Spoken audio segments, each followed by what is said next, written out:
We're constantly having conversations with our clients about the difference between prospecting, retargeting, and LTV. They're very different things. The difference between prospecting and retargeting is big, but it's not as big as the difference between prospecting, retargeting, and LTV. Prospects are new people that are just a first touch. There's no audiences that are remarketed to. These are just net new customers.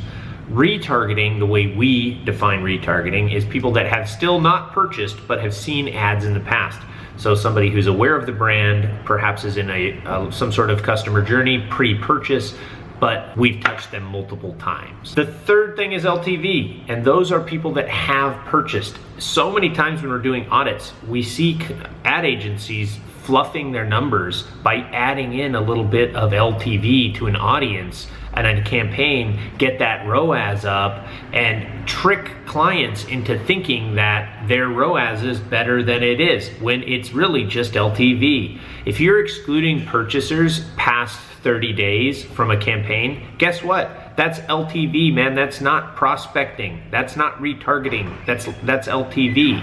So what we like to do is make sure that every time a campaign is up, we do an audit or look at somebody's account, or certainly when we're running ads, we want to make sure that all pre-purchasers from forever have been specifically excluded from prospecting and retargeting campaigns. That'll give you a really good idea of what you're paying to acquire a customer and what you're paying in a lifetime value of a customer. It's going to be a totally different CPA. I mean, the prospecting CPA might be $100, and the prospecting plus, and then the retargeting CPA might be $20, but the blended there is 60 or whatever the number is.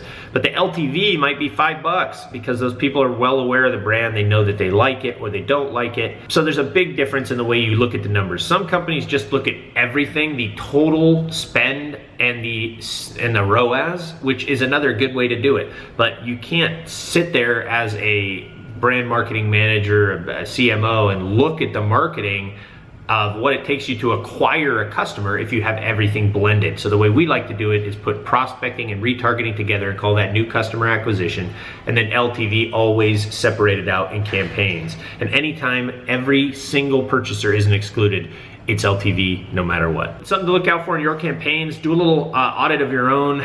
See if any campaigns have past purchasers in them in any way. Even if you're excluding past purchasers last 6 months, if your company's 5 years old, that's LTV. So look at the numbers, look at the way they're being reported to you, because you might not be actually looking at your return on ad spend for new customers. You might be looking at LTV, and oftentimes you see it.